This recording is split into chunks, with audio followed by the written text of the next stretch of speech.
الحمد للہ رب العالمین والصلاة والسلام علی سید الانبیاء والمرسلین وعلی آلہ وصحبہ اجمعین، اما بعد فاعوذ باللہ من الشیطان الرجیم، بسم اللہ الرحمن الرحیم۔ پڑھی الصلاۃ والسلام علیک یا رسول اللہ وعلی آلک واصحابک یا حبیب اللہ صلی اللہ تعالی علیہ وآلہ وسلم۔ سورہ سجدہ آیت نمبر 24 سے 27۔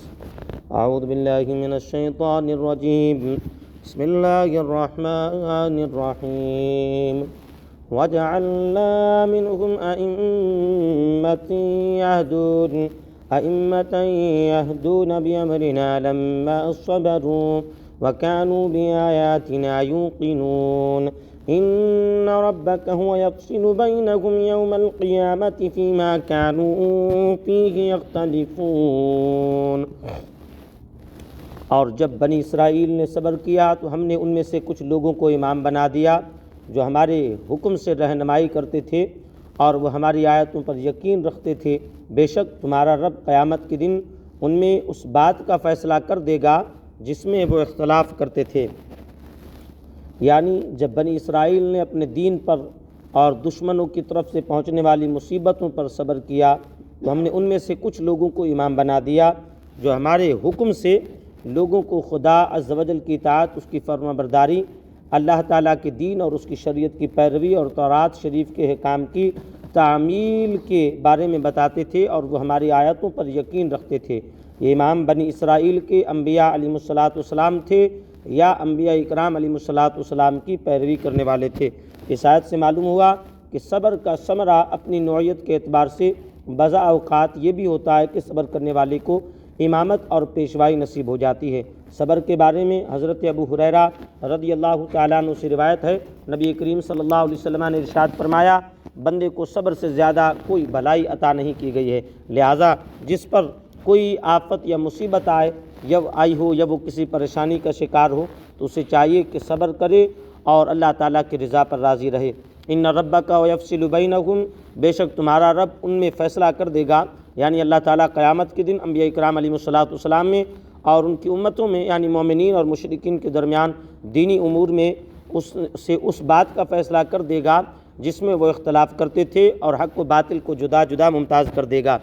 اولم یعد لکم کم اہلکنا من قبلہم من القرون یمشون فی مساکنہم ان فی ذلک لآیات افلا یسمعون۔ اور کیا اس بات نے ان کی رہنمائی نہیں کی کہ ہم نے ان سے پہلے کتنی قومیں ہلاک کر دیں جن کے رہائشی مقامات میں یہ چلتے پھرتے ہیں، بے شک اس میں ضرور نشانیاں ہیں، تو کیا یہ سنتے نہیں؟ یعنی کیا اس بات نے اہل مکہ کی رہنمائی نہیں کی کہ ہم نے ان سے پہلے کتنی امتیں جیسے عاد، سمود اور قوم لوط وغیرہ ہلاک کر دیں، اور آج اہل مکہ جب تجارت کے سلسلے میں ملک شام کے سفر کرتے ہیں تو ان لوگوں کی منازل اور شہروں میں گزرتے ہیں اور ان کی ہلاکت کے آثار دیکھتے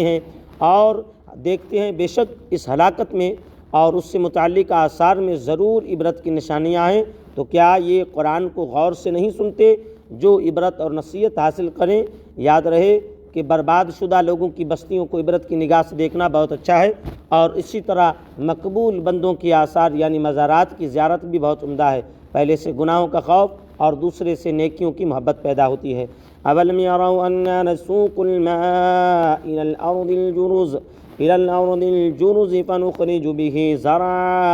زرعا تاكل منه انعامهم وانفسهم افلا يبصرون۔ اور کیا انہوں نے نہیں دیکھا کہ ہم خشک زمین کی طرف پانی بھیجتے ہیں، پھر اس سے کھیتی نکالتے ہیں جس میں سے ان کے چوپائے اور وہ خود کھاتے ہیں، تو کیا وہ دیکھتے نہیں؟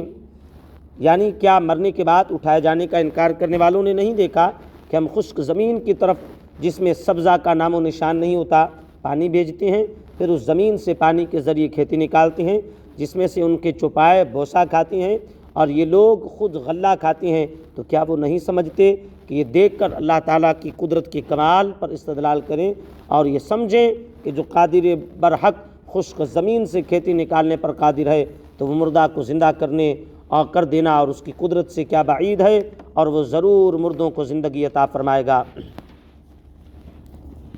ان آیات میں اللہ تبارک و تعالیٰ نے جو ہے کفار مکہ اور جو